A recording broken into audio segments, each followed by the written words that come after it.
Bonjour et bienvenue à tous sur mon podcast La magie de l'empuissancement. Je suis Alice Rebière, votre hôte pour cet épisode. Magicienne, coach et thérapeute, je suis surtout passionnée par la transformation individuelle au service de la création d'un nouveau paradigme où chaque individu est en pleine possession de sa puissance personnelle. Je me suis créé une vie de rêve et j'accompagne mes clients à assumer pleinement leur pouvoir créateur afin qu'ils manifestent eux aussi les désirs de leur âme. Aujourd'hui, dans cet épisode, j'ai envie de vous parler d'un concept puissant, libérateur et qui n'a pas vraiment d'équivalent en français. C'est le fait d'être unapologétique. Littéralement, c'est sans excuse, mais en vrai, il n'y a pas de mot exact pour définir ce concept en français. Euh, Pourquoi je vous parle de ça? Parce que sur la deuxième partie de 2024, j'ai été assez challengée sur cette notion personnellement, qui m'a demandé de m'affirmer, qui m'a demandé de me transformer, de me choisir différemment. Et je me rends compte à quel point ça ramène justement dans sa pouvoir personnel, dans cet empuissancement. Donc j'avais envie de faire un épisode pour vous partager un petit peu tout ça et vous expliquer un peu ce concept qui va au-delà du simple sorry, not sorry, comme on entend parfois, mais c'est bien au-delà de ça. Pour moi, c'est vraiment une posture qui consiste à s'affirmer pleinement, à être soi pleinement, de manière totale, sans se justifier et sans se diminuer pour plaire aux autres. Donc, c'est pas facile, mais par contre, les bénéfices, ils sont juste dingues. Donc, dans cet épisode, on va parler de plein de choses, mais en gros, qu'est-ce que c'est vraiment être unapologétique? Pourquoi est-ce que c'est aussi libérateur que ça? Pourquoi est-ce que c'est un choix qui peut sembler difficile, mais qui aide vraiment à transformer sa vie en profondeur? Voilà mes clés, voilà mes réflexions, un peu de mon parcours aussi, pour que vous puissiez incarner cette liberté vous-même, d'être vous-même surtout, sans compromis. Donc déjà, premièrement, quelque chose qui est super important, le fait d'être unapologétique, c'est d'abord être authentiquement soi. Ça paraît simple comme ça, mais en réalité, c'est tout un chemin parce que la démarche, c'est pas de devenir quelqu'un d'autre, mais c'est d'enlever les masques en fait et de revenir à qui on est vraiment. C'est vraiment, on parle souvent en thérapie d'enlever des couches de l'oignon et c'est ça en fait, c'est enlever les masques qu'on a mis en place euh, au fur et à mesure de notre croissance, au fur et à mesure des expériences, au fur et à mesure des chocs, des traumas, etc. On se met des masques pour devenir quelqu'un d'autre, pour mieux correspondre à ce qu'on attend de nous, pour mieux correspondre à l'entourage qu'on s'est créé, pour essayer de se fondre dans un moule. Et moi, j'aime bien cette phrase de dire qu'à trop essayer de rentrer dans le moule, on devient tarte. Donc, concrètement, là, on va être à l'opposé, en fait. On va dire, OK, comment est-ce que je fais pour être vraiment moi, pour être authentiquement moi? C'est pas évident de s'affirmer sans masque parce que forcément, quand on a eu l'habitude comme ça de se conformer, de s'adapter aux attentes des autres, de la famille, de l'école, des amis, de la société, etc., et ben, quand on montre des facettes de nous qu'on n'a jamais montrées avant ou qu'on s'autorise juste à s'affirmer, il peut y avoir des jugements qui viennent de l'extérieur. Il peut y avoir des normes aussi qui influencent comment est-ce comment est-ce qu'on se comporte, comment est-ce qu'on se voit de manière générale. Et du coup, on vient être un peu à l'antipode ou en tout cas venir choquer, faire un choc par rapport à ces normes qui existent. Sur cette question d'être authentiquement soi, moi, par exemple, j'ai eu longtemps l'impression de devoir un peu m'excuser pour qui j'étais. Et puis, du coup, ça allait avec le sentiment de ne pas être assez, de me cacher un peu, etc. Et aussi de me sentir jugée pour les choix que je faisais. Parce que quand j'ai choisi euh, d'aller vers des choses qui n'étaient pas conventionnelles, quand j'ai choisi d'aller vers de la médecine alternative dans un premier temps, par rapport à mes choix personnellement, déjà, quand j'étais au lycée, clairement, quand j'étais au lycée, moi, j'étais la nana qui voulait pas manger de lait, qui faisait vachement attention à la composition dans les étiquettes, etc. Et en fait, on se moquait beaucoup de moi. Et du coup, je me sentais jugée parce que mon entourage n'avait pas cette compréhension, cette connaissance, en fait, euh, qui répondait en fait à mes valeurs. On n'avait pas les mêmes valeurs, donc du coup, on ne se comprenait pas. Ensuite, bah, j'ai choisi un parcours qui était complètement atypique, d'aller vers la naturopathie dans un premier temps, et puis ensuite vers des thérapies alternatives, vers de l'accompagnement, vers de l'entrepreneuriat, en venant d'un environnement qui est très, très, très salarié, fonctionnaire, etc. Donc forcément, ben, dans ces cas-là, on se retrouve un peu le mouton noir, ou en tout cas ouais, la personne qui est différente, qui fait les choses différemment, et du coup, l'entourage ne comprend pas forcément. Donc, moi, je me sentais un peu presque honteuse, en fait, presque gênée de faire des choix différents parce que je rentrais pas dans le moule. Euh, J'avais choisi de vivre vraiment ma vie et ce qui me plaisait, mais ça m'a demandé énormément de courage de pouvoir l'affirmer auprès des autres. et parce que j'avais la sensation sans cesse de devoir me justifier, d'être too much aussi par moment, soit d'être pas assez, soit d'être too much, mais jamais au bon endroit en tout cas. Et ça, je suppose que ça vous parle, qu'il y en a beaucoup d'entre vous qui ont ce ressentiment ou qui l'ont eu. Euh, Quand on se choisit comme ça vraiment soi, en fait, on se fait un cadeau à soi. On vient accepter euh, des parties de soi qu'on montrait pas avant. On vient accepter, on vient faire des choix en fonction de ses valeurs. On vient accepter profondément les désirs de son âme. Donc c'est beau en fait, c'est puissant et en fait c'est un choix qui vient nous libérer nous. Mais ça demande effectivement de lâcher euh, le regard de l'extérieur, le regard des autres. Donc j'en viens à un autre concept qui est essentiel, c'est que être unapologetique, c'est quoi? C'est oser s'affirmer sans excuse. Et ça veut dire aussi avoir le courage de dire non aux attentes des autres. Ça veut dire avoir le courage de faire ce choix pour soi. Arrêter de s'excuser d'exister. Ça veut pas dire excuse-moi, j'ai fait une grosse bêtise, enfin voilà, j'ai fait une grosse bêtise, je vais m'excuser quand même. Par contre, il y a ce truc des fois de s'excuser de qui on est en fait profondément. Et là, stop en fait, stop à ça. Maintenant, en fait, est-ce que toi, tu t'assumes? Est-ce que toi, tu assumes qui tu es? Est-ce que tu assumes tes choix? Et vas-y en fait, tu vois. À partir du moment où toi, tu t'alignes avec qui tu es, avec tes valeurs, avec tes choix, ça va venir tout transformer. Parce que tu vas être vraiment en harmonie avec toi avant d'être en harmonie avec les autres. Alors que parfois, on a tendance à chercher à être en harmonie avec les autres, mais sans être vraiment soi. Du coup, est-ce que ça clarifie le pourquoi est-ce que c'est important de prendre des décisions pour soi, même si ça déçoit ou que ça provoque l'autre ou que enfin que ça qui vient créer une friction en fait dans la relation à l'autre.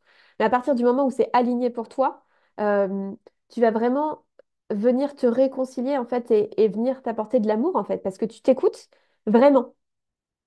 Et ça, en fait, c'est l'essentiel. Après, d'abord, créer une relation harmonieuse avec soi et ensuite créer une relation harmonieuse avec l'extérieur.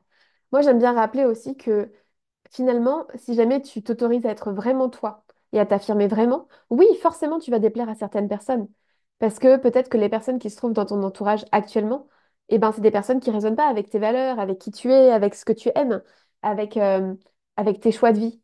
Par contre, forcément, du coup, ça va créer des personnes qui vont s'éloigner, qui vont partir. Mais du coup, ça va créer de la place pour permettre à des personnes avec qui ça vibre vraiment, avec qui tu partages vraiment des choses profondément de venir vers toi, en fait.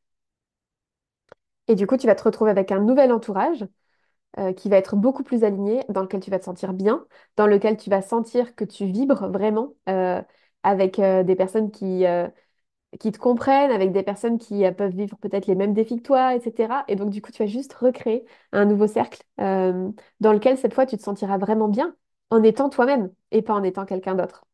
Donc, ça change tout. Évidemment, la transition, elle n'est pas confortable. Par contre, ça, je suis entièrement d'accord. La transition, elle n'est pas confortable parce que ça veut dire qu'à un moment, oui, il y a des séparations qui se font.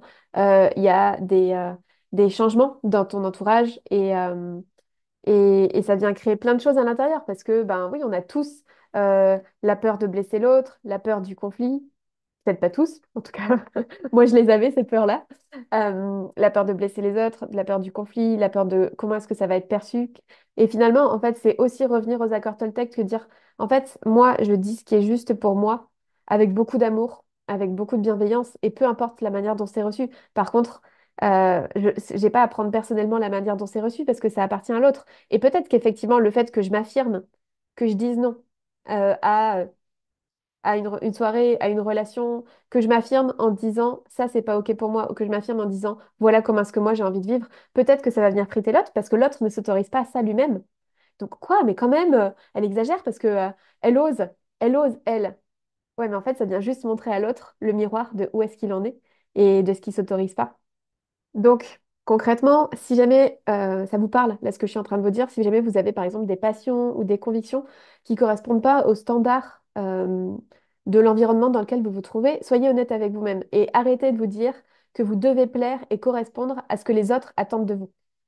C'est un vrai acte de courage que de s'affirmer, même quand ça dérange ou que ça déçoit. Ça demande de se libérer de la peur du jugement. Ça demande de se libérer de la peur de déplaire. Ça demande de se libérer de la peur de se faire rejeter. Donc ça demande énormément de courage en fait, parce que ça demande d'aller voir ses peurs et d'aller dire, OK, en fait, j'y vais quand même. Je les vois, je les entends, mais j'y vais quand même. parce que derrière, eh ben, le cadeau, il est immense. Du coup, dans mon parcours, j'ai appris que s'assumer pleinement, ça veut dire parfois décevoir les autres, ça veut dire parfois perdre des relations, et c'est OK. C'est OK parce que en retour, j'ai gagné quelque chose de bien plus précieux, j'ai gagné une relation sincère avec moi-même. Du coup, les personnes que je rencontre aujourd'hui, c'est pas le même type de personnes que je rencontrais il y a 5, 10 ans en fait. Euh, L'entourage que je me suis construit, c'est un entourage dans lequel je peux être vraiment moi-même, où je suis accueillie telle que je suis, avec ma lumière, avec mon ombre, avec les parts de moi qui sont relous, avec les parts de moi qui sont chouettes. Et c'est génial en fait de pouvoir être accepté pleinement pour qui on est. Euh, donc, ça demande énormément de travail. C'est pas confortable, mais si jamais vous vous reconnaissez, j'ai envie de dire, hold on, tenez bon et allez-y en fait, parce que ça en vaut vraiment le coup. Du coup, comme je le disais, être unapologétique, ça demande à un certain moment aussi d'accepter la vulnérabilité euh, parce que oui, en fait, et ça veut dire qu'on risque à certains moments de pas être compris, ça risque de vouloir dire que peut-être qu'il y a des relations qui vont s'arrêter, qu'on va perdre certaines personnes sur le chemin. Euh, Ça veut dire aussi qu'on va avoir des nouvelles relations qui vont s'ouvrir, des relations plus alignées, plus sincères, qui respectent vraiment qui vous êtes. Mais ça demande d'accepter cette vulnérabilité, en fait, et ce moment de dire, OK, j'accepte de faire le deuil de ce que j'avais créé dans ma vie jusqu'à présent. J'accepte de faire le deuil de cette relation. Et en fait, peut-être que vous n'allez pas avoir à faire de deuil non plus, parce que, pareil, accord Toltec, en fait, on ne fait pas de supposition. Donc peut-être que la personne avec qui vous avez échangé, elle va vous dire que elle est finalement super contente que vous montriez cette partie de vous, ou que vous vous affirmiez comme ça, que vous osiez être vous-même, parce que ça va lui montrer qu'elle est capable aussi. Et donc du coup, peut-être que là, vous allez l'inspirer. Donc vous êtes en train de faire un cadeau à l'autre aussi en même temps, en fait. Cet été, j'ai eu ça à traverser avec des personnes qui étaient des amis, et, euh, et ça a été super difficile pour moi. Je me suis rendu compte que on n'avait pas du tout les mêmes valeurs, que on n'arrivait pas à se comprendre, et ça m'a fait mal en fait. Ça m'a fait mal. Donc moi, ça a été difficile pour moi. Mais ouais, c'est un tri naturel, et pour moi, c'est quelque chose qui a permis de faire de la place pour me permettre de m'autoriser, de choisir vraiment les relations dans lesquelles j'ai envie d'être, et les personnes que j'ai envie de côtoyer au quotidien, avec qui j'ai envie d'échanger au quotidien, que j'avais envie de voir, que j'ai envie de sentir autour de moi. Donc finalement, je choisis aujourd'hui un entourage de personnes qui m'acceptent vraiment pour qui je suis. En étant unapologétique, on attire à soi des personnes qui nous respectent, on attire à soi des personnes qui nous comprennent, on attire à soi des personnes qui nous inspirent aussi. Ça permet de créer de l'espace pour des relations qui sont fondées sur la sincérité et le respect mutuel, et ça, eh bien, ça n'a pas de prix. Donc finalement, être unapologétique, c'est surtout tout simplement s'apporter la liberté de vivre en communion avec soi-même. C'est s'apporter la liberté d'exprimer pleinement qui on est, sans filtre. C'est s'aligner profondément avec son âme, avec ses envies, avec ses rêves, sans avoir peur des critiques ou du jugement extérieur. Et attention, j'ai pas dit que ça devait se faire forcément dans la douleur. Je le précise quand même, c'est important. Me faites pas dire ce que j'ai pas dit. Ça peut se faire avec beaucoup de douceur, avec beaucoup d'amour.